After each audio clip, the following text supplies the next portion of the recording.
Well, it's time to question FM as we return today. I'm either a tactical genius or exposing flaws in the game because we've changed formation, we're playing worse than ever in this save, but despite that, we might be back in a playoff race.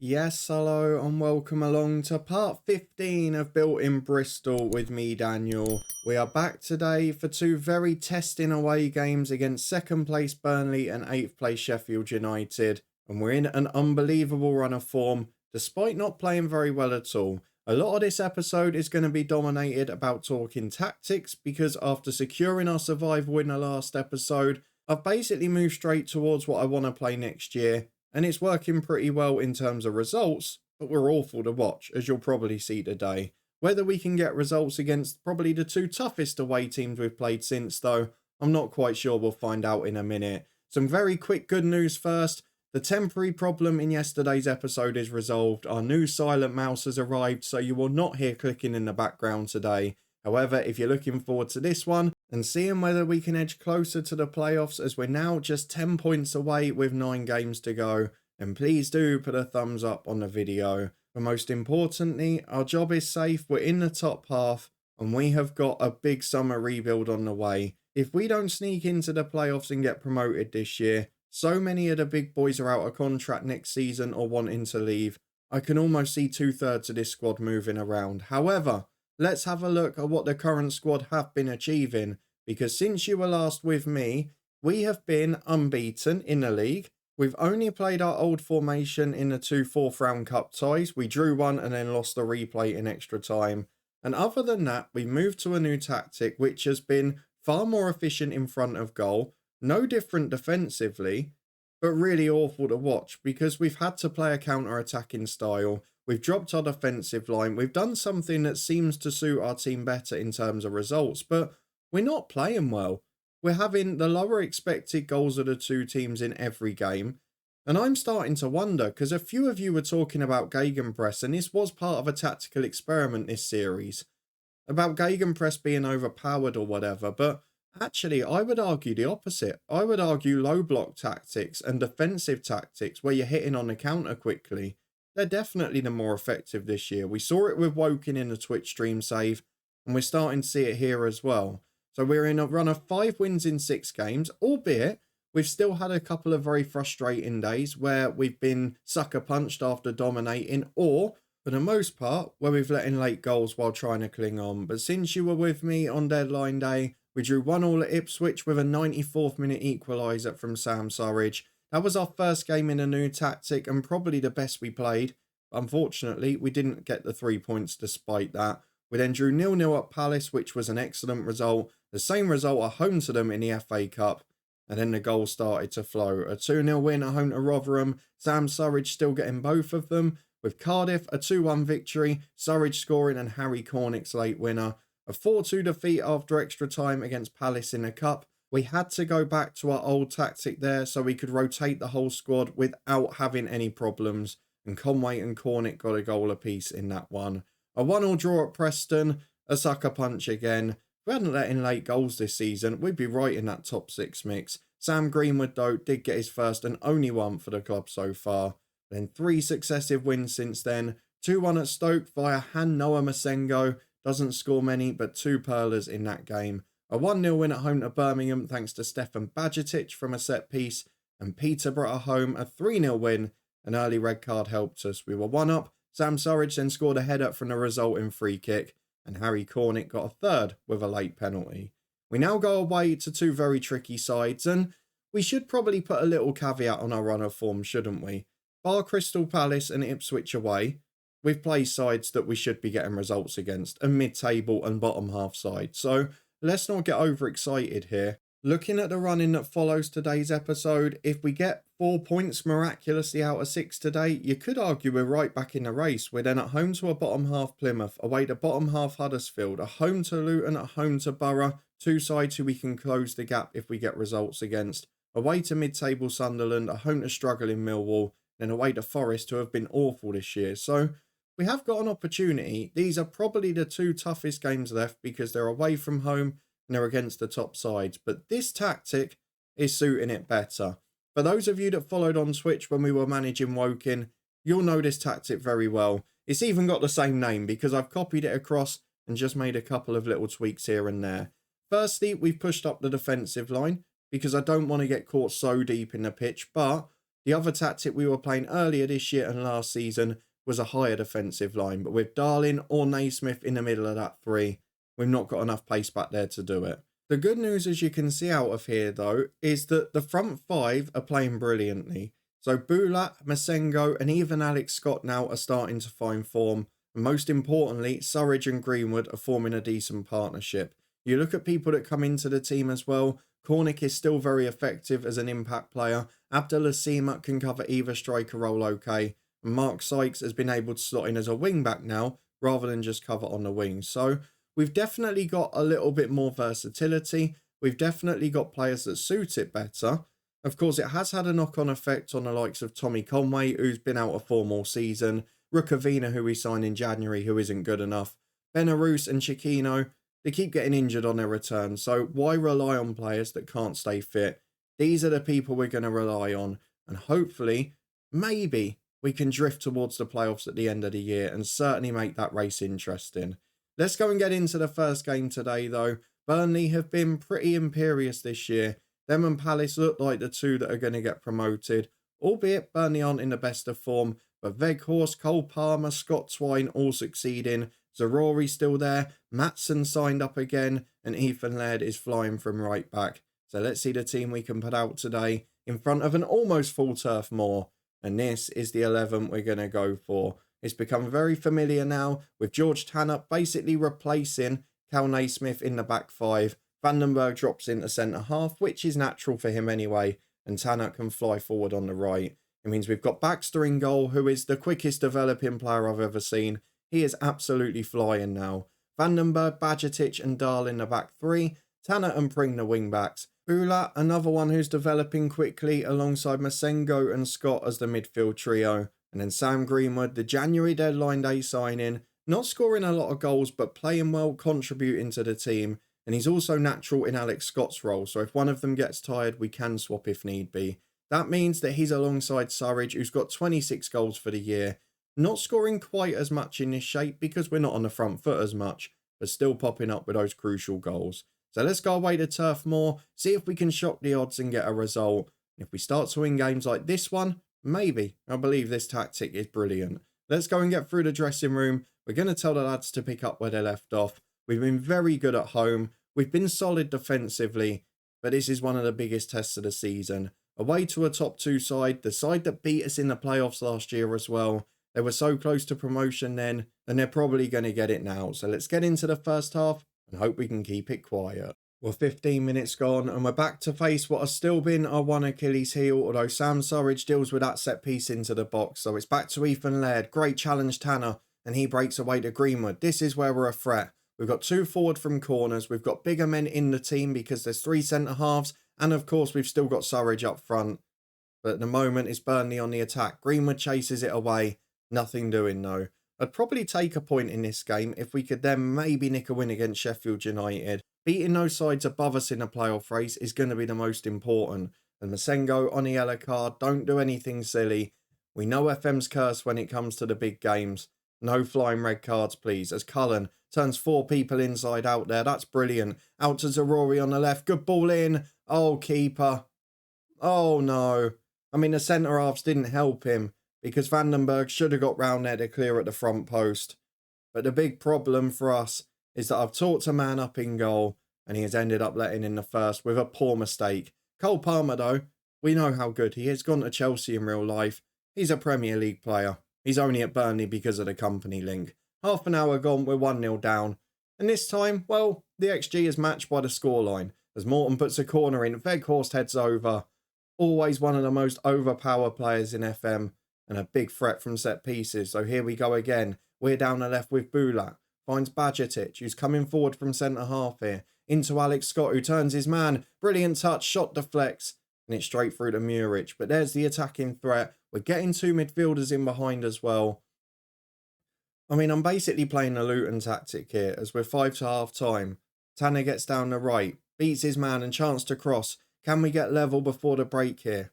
As Vandenberg gets it on the right-hand side. Tanner gets to the byline. Big ball in. Sam Greenwood knocks it in at the front post. And it's just wide with a glancing header. A brilliant run. A lovely little glance on it.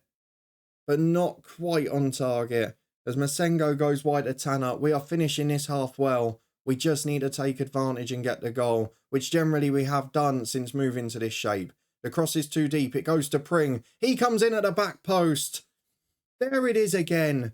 For 40 minutes or 35 we've been outplayed. 2 or 3 crosses into the box, and with 2 strikers in the middle, 2 wing-backs and centre midfielders supporting them, it's suddenly 1-1 just like that. Cameron Pring, the unlikely hero, though Weghorst at the other end, and that's what he is in the air. He's too good. He's better than any of our defenders, but we win the ball back, and Masengo now forward. This is the moment, a 5-minute spell. Look how much more clinical we look. Every ball into the box is a threat, and Surridge hits the target, but it was a little bit hard to get power on that. It goes straight through to Muric. Vandenberg wins a header though. Masengo in midfield. Oh, he's giving it straight back to Cullen. That's poor. Cullen gets in to the edge of the box, and the shot's over the bar. A frantic end to the first half at Turf Moor. At the end of it, we're very happy because again, the stats suggest we should be losing, but we're getting a result. And it is the complete contrast to what the other tactic was delivering. I was sick of dominating games and losing or drawing them. This time is flip reversal, and I'm loving it. Into the second half we go. Let's see if we can get the result. We're just 3 or 4 minutes in, and it's Burnley on the right-hand side with Cole Palmer again. Been a real danger today, but that cross is dealt with. Maatson flicks it in, though. It's a brilliant ball. Pring half clears it. Masengo flicks on. Only as far as Cullen, though. You can see how good this Burnley team is. It's Premier League ready now as Laird gets in. Across to Zarori. Too good. Too good from Burnley. 12 for the season from the wingers. I mean, that's what we never had, was a threat outside of Surridge. They've got goals from everywhere. It's a problem. But we're 7 gone in the second half. We're back to 2-1 down. And now we've got a corner at the other end. Alex Scott on the edge. Oh, would have been a moment for him to turn up. Curls it just wide. It's a cracking effort. The other thing I've noticed in this tactic, despite, as you can see, us clearly being outplayed, our average ratings and performance ratings for a lot of these players are so much better. And I don't quite know the logistics behind that. Maybe it's just they're keeping the ball a bit more. As Darling plays to Vandenberg, wide from Masengo. Tanner gets in and beats Maatson. Brilliant work from the right back. Chance to get to the byline. 3 in the middle. Cuts it back for Masengo into Greenwood. Can't quite finish it off. Sam Greenwood on loan from Leeds. You can see the threat he is there. But not quite got his shooting boots on today. As Weghorst gets down the right-hand side. Back to Cole Palmer. Out to Weghorst. You can see the threat Burnley have got. I mean, they're just too good a side in the end, but we're competitive on the break. As Laird puts it in, Bajcetic clears. It's out as far as Maatson, who crosses for Palmer. Heads over the bar. An hour gone. Changes to come soon. Sam Surridge is knackered. That is a problem. And I'm hoping we've got replacements on the bench. There's not too many options, but I am going to replace both of the front two with Abdullah Sima and Harry Cornick. I'm also going to bring off Bajcetic, who's in danger of losing discipline, for Naismith. And in midfield, it'll be Williams for the Book Masengo. We'll give it 5 minutes. We'll save the last sub. We don't want to end up with 10. But it's been a decent performance. You can see now the shots have levelled up. But obviously, ours have been nowhere near as good, as the final change is going to be... Do I go for a more dynamic midfielder? Maybe a Mark Sykes. I'll take Bula off. We'll push Alex Scott back. And then Sykes can go in as a centre midfielder on attack, which I think will work okay. Could have been Matty James, but I want a bit more dynamism on the break. And I'm hoping this will be enough as we encourage the lads into the final 10. Burnley have had the better chances, there's no doubt in that. We've had a threat on the counter, and at the moment, we've got an opportunity going into stoppage time. A narrow defeat to a side that's going to be in the top 2 in our hardest remaining game. It's no disgrace.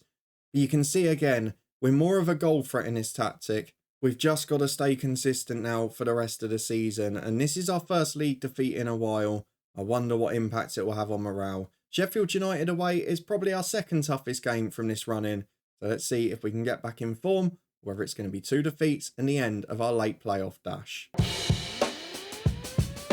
Well, time for a quick mid-episode stop-off because we've had our youth intake between the two games, and star of the lot has got big potential. It's Jordan Wakefield. 1.5 star ability, 4.5 potential. Crucially, great natural fitness, a good finisher, and a professional personality.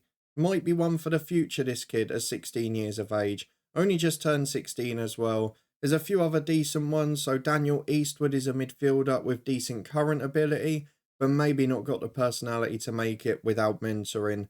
There's also a few others with bigger potential, a striker that's a great finisher but nothing else, a right winger who hasn't really got much technical ability, and a goalkeeper who is not bad but the usual problem with composure. So not the best intake in the world, but one potential star of the future. Now let's get back ahead to Sheffield United and see if we can restart our unbeaten run. We're just 3 days later, and the question is, who's going to be fit? We get to fitness test time. It looks like Cal Naismith is okay. I'd imagine at least one of the centre-halves is going to be knackered. So Mark Albrighton and Josh Bowler to be closed down. It's an interesting team they've got, actually. Josh Onoma's in, Zakiri up front. They've brought Brewster back in, but off the left. They've got one of the Murphy twins out at right back. And the defence, Reece Williams, who we had on loan last year. He is part of their team at the minute. What a player he was. Let's get through to the team selection though. Sepp Vandenberg is not fit enough. He will drop out for Naismith. Tanner will have to stay in. I'll get Ruffin on the bench as well because, of course, you can see that Pring is struggling a bit and won't do 90 minutes. Surridge I'm going to stick with. Scott I'm not. He's going to be replaced by Greenwood in midfield. And up front we'll go for Abdullasima. Hopefully he'll still have a goal threat. On the bench, we'll add Mehmeti despite his drops most of the year. And I'm also looking to bring in Tommy Conway, so I've got another striker. I'm not sure who for though. Maybe he's a better option than Mehmeti. Or maybe I take Matty James out. No, not with his personality. Conway comes in. We're sticking with a couple of tired players, but they've all got good subs on the bench. So let's go and get through to it. The changes from the weekend. Cal Naismith in. Sam Greenwood into midfield. And up front goes Abdullasima. Let's hope that our side is fitter than theirs, or at least we get a reward for the changes. We're into Sheffield United v Bristol City, and now, again, probably our hardest remaining game. If we have a look at their team, it's Che Thompson in charge, who I can't say I'm that familiar with. The bench is pretty strong for them. Brewster doesn't start, in fact. It's Jacob Murphy moving further forward, and Connor Bradley, a name we know very well from the Northern Ireland stint in our Build a Nation save, who is at right back for United today. So let's go and get into it. We've basically got 3 strikers on the pitch. So we're going to ask the lads to impress us. We're going to get into the first half at packed out Bramall Lane. And hopefully we're going to get back to another unbeaten run. It's going to be tricky with fatigue in the squad. They've obviously, as you've seen from the changes, got a lot more depth than us. But hopefully we can deliver. As Lowe gets down the left from the kickoff. Never a good sign. And he was someone we were linked with in January but couldn't afford. As it goes out to Bradley on the right. They've got a lot of width here. This could be a problematic game. Bradley deflects it cross up towards Zakiri. And Baxter does well with it. 30 seconds gone. We survived the first chance, but we're still going. It's a continuous highlight from the kickoff here. Baxter with a big ball forward. Surridge isn't going to get there. And Sheffield United are leaving a 3-on-3 at the back, so that might be helpful. But Bowler's got in. What is happening to the goalkeeper? Nathan Baxter is having a disaster class. He was at fault for the first goal against Burnley. And there, he's just run out of his goal for no reason. And what has been a good run is disintegrating, almost purely down to goalkeeper mistakes. As we play out from the back again with Masengo. Big ball through. Surridge and Seema can't get there. Reece Williams deals with it, but Egan gives it away. Abdullasima's in. And Egan blocks it. He's so slow in the finish there. Brilliant work to close them down. But no chance taken as Naismith has the corner. Outswinging delivery from the left towards the back post. Up goes Surridge, who can't win it. We could really have done with him being fit, to be honest. Murphy brings it away, but there you go. A tale of 2 defensive mistakes, 1 at each end. Sheffield United take advantage of ours, and we don't take advantage of theirs, as we've got the ball again with Greenwood. He finds Naismith and White to Pring. We're definitely in the game again here. Pring cuts it back, but it's given away. And Albrighton can come downfield. Poor ball. And now Onoma gets it in midfield for them to Albrighton. Through the bowler. Was he onside? I think he was. We're sinking without a trace here. Because defensive mistakes are costing us. I mean, no team has really had to do anything to get in behind. We've missed a great chance. And look at that. Look at the expected goals there. 2 shots, 2 on target, 0.2 expected goals. Oh, it's like we're playing the old formation again. I mean, for the most part this season, we've actually been better on camera than we have off it. But that is definitely going out the window today. It's been a very disappointing first half. And maybe it's the lack of legs in there, because you can see a lot of tired players already. And Williams has one off the line. Was a big goal threat for us last year. And nearly scored against us there. 5 to the break. We're getting outplayed now. And we've got a lot of tired legs. We're going to have to make changes. Let's get through to the half-time whistle. 2-0 to Sheffield United. They've done nothing to earn it. So let's say we've been terrible. Let's change both of the wing-backs who are knackered. We'll go for Mark Sykes on the right. We'll go for Ruffin on the left. I'm going to put Seamer on the left. I'm going to put Cornick on the right. And then I think we're going to leave it at that for now. 3 changes at half-time. Hopefully we get a reaction.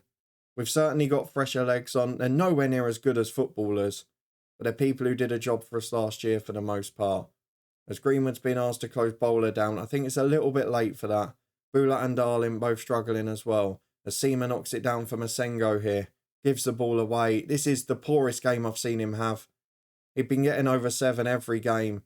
And now he's struggling. As Sykes goes back to Bula. Big ball over to Seamer, who's been forced wide here. Support from Ruffin if he can find him. Does. Chance to cross from the left. Seamer needs to get back in the box. Ruffin's forced backwards. Is someone going to cross the ball? Ruffin eventually does. Cornick's up. Reece Williams wins it again. Masengo to Greenwood, who turns onto his right. Back to Masengo a second time. Oh, where's that come from? And Noah Masengo with an absolute rocket. Didn't get closed down 30 yards out. And puts an absolute screamer into the roof of the net. His long shot rating is 8, but 3 of his 4 goals this season have been almost identical. And now we've got a chance in this game, a lifeline. What are we going to do with the final changes? Williams is going to come on for Bulak. We'll put Masengo into the holding role. We're also going to replace Darling or Bajcetic. Ross McCrory will come on. I'm going to go Darling off for McCrory, Bajcetic in the middle, Naismith and McCrory either side. Not the most physical back three we've ever had. As Naismith switches the ball here to Sykes. Can we get back on terms? Sykes chips it forward. Williams back to the keeper. It's a pretty aggressive header that. It might have gone in. Fotheringham read it well. He's got the chance to clear downfield. We've got changes pending. You know what it means. We've got changes pending. We're going to concede. Here's Bowler. Back to Murphy. Into Bulat and cleared away. We should have conceded. It was cleared well. Egan chips it forward. It's not over yet. Far as Connor Bradley. Back to DePaula, sorry. As it's nicked by Masengo, but we can't get away. It's a never-ending highlight with changes pending. But it stays 2-1. We've now got a defender corner. We just need to stay in the game. And surely we'll get one more chance. Reece Williams has won every single header. And that has been a big threat we've missed from last year.